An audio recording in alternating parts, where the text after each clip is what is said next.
nations. According to Pastor Apolo, Wild should not insist in her impressions on the country's anti-terrorism law since she is not in the Philippines and could not see the real situation in the country. Mali dito si itong representative ng Pennsylvania ito na si Susan Wild. Hindi naman siya taga dito, hindi naman niya alam ang sitwasyon natin dito.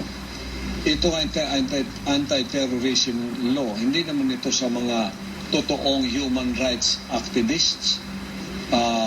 Hindi naman ito para sa yung totoong taga-human rights. Kasi yung mga makakaliwa para isulong yung kanilang komunistang ideology, ginagamit yung human rights as a shield para isulong yung kanilang agenda na komunismo.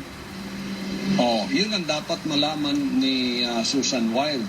Pastor Apolo even stressed that there is nothing wrong with the law since this is only crafted against those lawless individuals seeking social commotion such as killings, bombings, and other related activities. Pero ito panukalan ito. Hindi dapat sila makialam dito sa atin kasi hindi naman nila alam kung anong nangyayari dito sa atin. Ito ang anti-terrorism law. Tingnan niyo yung bombahan dyan sa Sulu, dito rin sa Mindanao, Manila. Kasi wala to eh.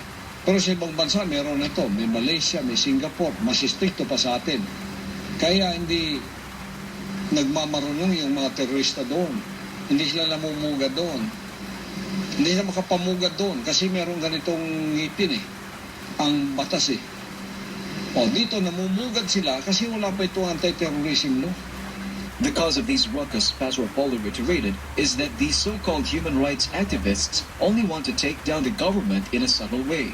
Bakit natatakot itong mga aktivista ito? Kasi connected yan sa underground movement na gustong ibagsak ang gobyerno. Hindi, huwag na tayong maglokohan dyan kasi alam na natin kung ano yung mga style at taktika ng mga makakaliwang grupo. Kaya nga hindi sila sumusurrender. Kung gusto lang nila talagang kabutihan, sumurrender na sila matagal eh. Ganda ng pamamahala ng ating administrasyong Duterte ngayon. Hindi yun ang gusto nila. Sino man ang umupo dyan, sino man ang umupo presidente, sino mga administrasyon, isa lang ang agenda ng Cpp-Npa. Ibagsak ang gobyerno at sila ang pumalit. That is the agenda. Kaya huwag na tayong paikot-ikot pa. Yun talaga ang dapat punturyahin na natin. Ito yung ginagamit nila. Nakatago sila sa mga constitutional rights na ginagamit nila. Pero ginagamit lang nila yun to shield them. But their agenda is the same. Itong human rights na to, they're just using that. Why? The government is not using through human rights. The human rights is first of all to law-abiding citizens. The human rights, first of all, is to God-fearing citizens, to the innocents who will become the victims of these terrorists. Doon muna i-apply ang human rights. Iyon ang pinoprotektahan ng human rights natin. Pero if you become a criminal, you are already waiving your human rights. And you don't respect the human rights of others. How will everybody respect your human rights when you are bombing innocents, when you are, put a bomb and then explode it in the midst of a market or in the midst of a church and kill civilians and innocents? Where's human rights there?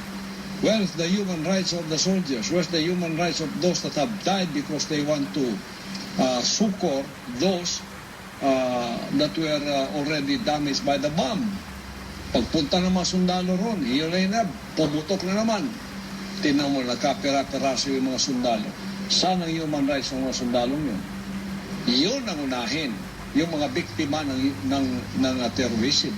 The good pastor further emphasized that he rather want to have a corrupt government than to have a nation with a principle of no God, no Bible, no freedom. I'd rather have a government that is a democratic system like ours today that may be corrupt and we can still remedy it rather than a totalitarian government whose principle of governance is no God, no Bible, no freedom of religion. Even if you will give me like heaven on earth. I will not still be under you. Reporting for Weekend World, Troy Gomez, SMNI News. Alam ko naman.